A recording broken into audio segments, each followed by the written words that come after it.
ആലപ്പുഴ ചങ്ങനാശ്ശേരി റോഡിൻ്റെ ഒരു അവസ്ഥ നോക്കുന്നതിന് വേണ്ടിയാണ് ഞാൻ ഇറങ്ങിയത്. ഞാനിങ്ങോട്ട് വന്നപ്പോൾ നമ്മുടെ മന്ത്രി സജി ചെറിയാൻ്റെ വാഹനം ഇവിടെ കിടക്കുന്നുണ്ട്. അദ്ദേഹം ഒരു ചായക്കടയിലിരുന്ന് ചായ കുടിക്കുകയാണ്. അതെ അതെ, മന്ത്രിയുടെ ചായ കൂടിയാണ്. എങ്ങനെയുണ്ട് പൊതുവേ നമ്മുടെ ആലപ്പുഴ ജില്ലയിൽ ഇപ്പോഴത്തെ ഒരു സ്ഥിതി വിവരങ്ങളൊക്കെ? കനത്ത മഴയാണ്.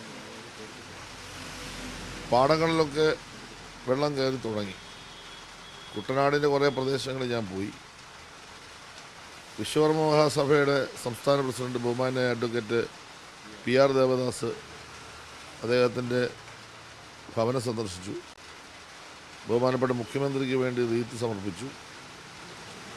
അതിനുശേഷം എല്ലാ പ്രദേശത്തു നിന്ന് പോയി തിരിച്ചു വരുന്ന വഴിക്കാണ് നിങ്ങളെ കാണുന്നത്. ഈ ആലപ്പുഴ ചങ്ങനാശ്ശേരി റോഡ് എങ്ങനെയുണ്ട്? ആലപ്പുഴ ചങ്ങനാശ്ശേരി റോഡിൽ പ്രശ്നമൊന്നുമില്ല. ഒരു റോഡിലും ഗതാഗതം ഇതിൽ ബൈ റോഡുകളിലും ഗതാഗതം തടസ്സപ്പെട്ടിട്ടില്ല. കുട്ടനാട്ടിലെ ഇപ്പോൾ വന്ന വഴികളിലൊന്നും വെള്ളം കയറിയിട്ടില്ല. പക്ഷേ മഴ കനത്ത മഴയായതുകൊണ്ട് വെള്ളം കയറാനുള്ള സാധ്യത തള്ളുന്നില്ല.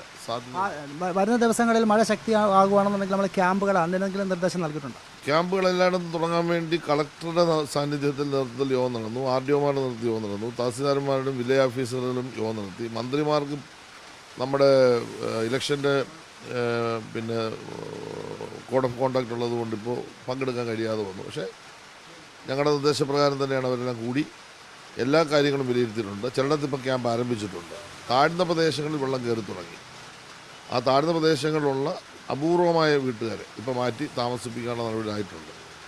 മഴയുടെ വിഷയം എന്താണെന്ന് ചോദിച്ചാൽ കഴിഞ്ഞ കാലങ്ങളിൽ നമുക്ക് ലഭിക്കുന്ന മഴയുടെ 3 ഇരട്ടി മഴയാണ് ഈ വർഷം ഇപ്പോൾ ലഭിച്ചിരിക്കുന്നത്.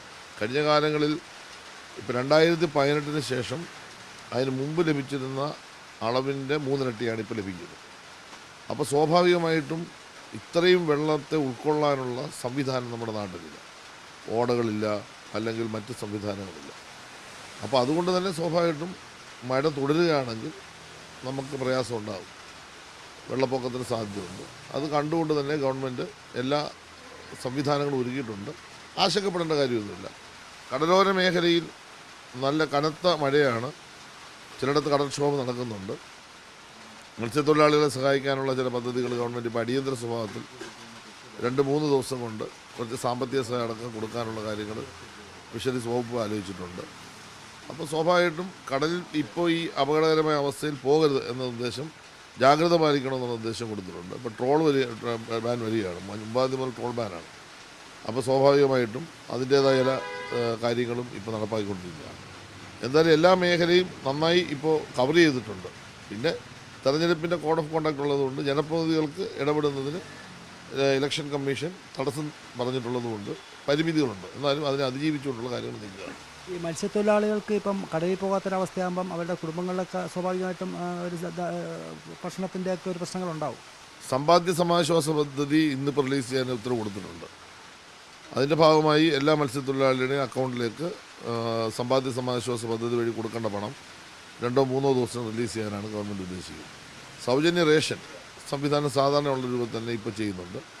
കൂടുതൽ പ്രയാസകരമായ അന്തരീക്ഷം വന്നാൽ അപ്പോൾ സർക്കാർ കൂടുതൽ സഹായങ്ങൾ എന്താണെന്നും അത് ഗവൺമെൻറ് തലത്തിൽ ആലോചിച്ച് ആവശ്യത്തിന് വേണ്ടത്. പൊതുവെ എല്ലാവിധ സംവിധാനവും നമ്മൾ ഒരുക്കിയിട്ടുണ്ട് സർക്കാർ. ആലപ്പുഴ ജില്ലയിലും കേരളത്തിലെമ്പാടും നല്ല സംവിധാനം ഒരുക്കിയിരിക്കുന്നത്. പക്ഷെ മഴ ഞാൻ പറഞ്ഞല്ലോ,